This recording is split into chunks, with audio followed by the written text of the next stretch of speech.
Hi everybody, it's Rachel Bull, founder of Engage and Grow Central Midlands. As part of our Future of Our People video series, I'm delighted to be joined today by Rob Spence from marketing and sales agency Paragon Sales Solutions. So welcome, Rob, great to have you here. First off, can you just tell us a little bit about yourself and a bit about the company? Yeah, thanks so much, Rachel. Thanks very much for the invite. It is appreciated. So yeah, my name is Rob Spence, the managing director of a lovely company called Paragon Sales Solutions. We're a multi-award winning sales and marketing agency based in the lovely countryside of Leicestershire, just checking out the window to make sure the sun's shining to make it look like a countryside. Fundamentally what we do is we help people generate more sales, but we do so in a variety of manners. Anything right through from sales training consultancy, right through to digital marketing, telemarketing, lead generation, and everything else that's kind of tied up in between. For us, we want to see our clients succeed through the power of sales. Super. And how many are you? So at the time of recording, well, we're a team of 8 currently. I always get confused whether I should include myself in that or not. Yes, But, definitely. I'll include myself for today. Yeah. We are recruiting for another 2 positions currently as we speak. So actually, we've interviewed 2 people today. So we're kind of sitting around that sort of 8 to 10 kind of mark. Growing. Yes, yeah, constantly growing. Yeah, That's good. That's what we like to hear. And how long have you been going for now? 5.5 years. Yeah, so it was March 2018. I sat at the corner of my bedroom and had this wacky idea to just give up everything and start a business. So, touch wood, it seems to be paying off all okay. I've aged dramatically, put on substantial amount of weight. However, the business is going the way it should be. So it seems to have been a good decision, dare I say. Sacrificial lamb. Exactly, Great. something like that. Yeah. That's brilliant. So you kind of powered through COVID and come out the other side. Yeah, look, I mean, COVID unfortunately was a horrible time for a lot of people. Fortunately, we actually did well during COVID. We had a lot of clients that continued working with us. We were fortunate for, and I think because we kind of doubled down during our time during COVID, it meant that when COVID ended, we were able to kind of springboard out the back end of it, really. So yeah, fortunately, hopefully only distant memory, none of us have to live through something like that again. But yeah, it was a learning experience, dare I say. I think that's how we have to look at it like that these days. So moving on to your people. So you've got 8 of you at the moment, and as you say, you're growing, and I'm assuming that you're aiming to continue growing, or are you planning on kind of staying around 10-ish? No, yeah, for me, we want to continue to grow. We've got some big growth plans, and I think I always look at that in two ways. I think a lot of, and I guess this is probably going to tie into one of your questions you might ask later on, so I won't go too deep at this stage. But for me, I've always wanted to create a work culture that people love coming to work. Don't get me wrong, I'm not expecting, the Disney princess scenario of people getting out of bed and having birds, put on their costume for the day and they're, skipping off to work and such. But I've always wanted that kind of culture that, people enjoy working and having a good boss that they enjoy working for, because I think if we can do that right, that allows us then to deliver better results for our clients. And if we deliver better results for our clients, we then grow. So it becomes like an all-encompassing kind of growth plan up that way. So we do want to continue to grow. We want to continue finding great talent, attracting talent, retaining talent, and ensuring that those results that our clients come to us for are maintained and exceeded. Great. And so in terms of creating that environment that people do want to not only stay but also thrive and work hard and do their best, so that you can fulfill your clients' ambitions and your own, what would you say is kind of the key components to that? I think we've always instilled that culture of responsibility. We want to make sure that every individual that comes into our business understands that we are trying to achieve more. There's always 2 things we've always got to be cautious of and conscious of, I should say, really, when working with us, is that every pound into our business means a lot. We've come from small, humble beginnings. As I said earlier, I started the business with £300 in my bank account on a corner of a bedroom to where we are now. Still only £300 in the bank account, but we're where we are. But then also the work that we deliver helps our clients as well. We're here to see our clients to grow. So we always, from day one, ensure that that message is put across. We ensure that the team members we attract into the business are aware of that and are aware of that their actions have big consequences or results down the line. So, we're very open and transparent in terms of our finances and our, where we're at as a business, because we want to make sure that our colleagues and our teammates, don't get me wrong, we want them to share in our successes. Yep. But at the same time, we've got to be aware that, sometimes they've got to share in our losses and our weaknesses as well, because it's a team collaborative effort. So that becomes a communicative piece right through from recruitment, training, and ongoing one-to-ones and so on and so forth. Awesome. That's really cool. I like that, the responsibility, because I think it does actually give people that sense of empowerment as well. Like, they're not just a tiny cog in a massive machine. They're actually, what they do is really important for the success of the business and for the success of your clients. So, I think that's a really important tactic. Yeah. No, thank you. Yeah, it's something I've believed in. When I look back, I think like many bosses or employers, we look back at our experiences in work and in employment. And I've worked for, the big corporates where I'm just a number. If I were to vanish off the face of the earth, the job advert would be out within an hour to replace what I'm doing, But then I've also worked for the small business where, and I always recall a story. I was working in a warehouse for a fine food supplier, dropped a bottle of truffle oil, which was cost about £12. Yeah. I mean, normally in small quantities, I'd say it smells lovely, but when you drop a bottle of truffle oil, it doesn't really smell the nicest. Yeah. But I was made very aware early on by my bosses then to say, look, we've now got to generate X amount of sales to pay for that bottle. We're not a huge company. And, for me, that's something I've tried to instill moving forward, that those responsibilities are key, really. But also that transparency as well, which I think a lot of business owners shy away from. They don't like talking about numbers to their employees, but again, it gives them that sense of ownership. Like, what they do actually does really matter.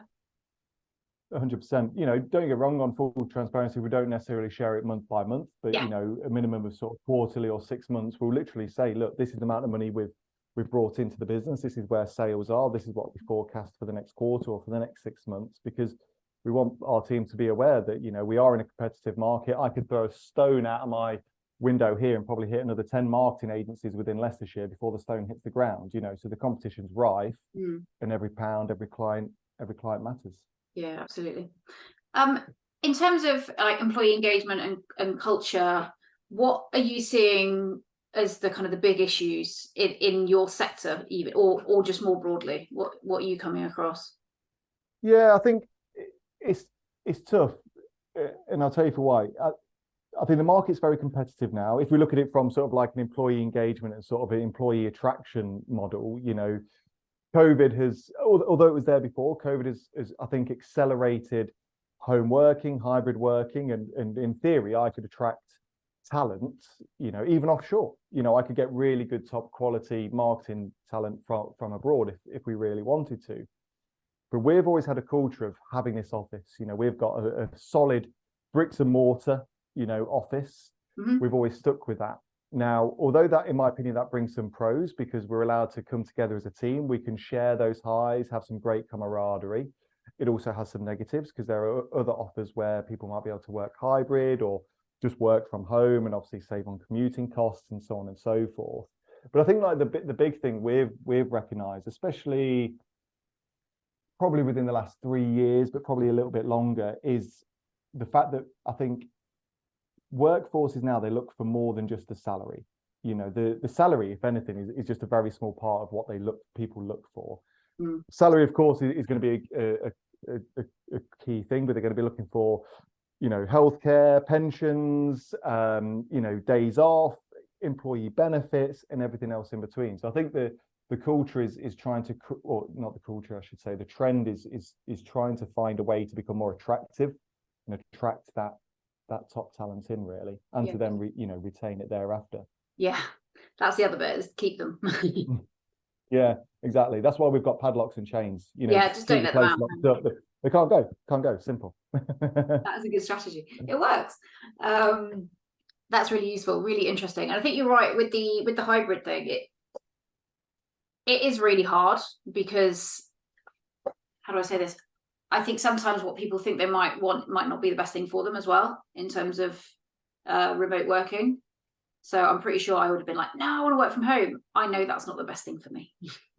Like I'm actually better in a, you know, and it's great for people to have the option, but I know I work better, especially, you know, in a collaborative environment where you can bounce ideas around and all that sort of thing.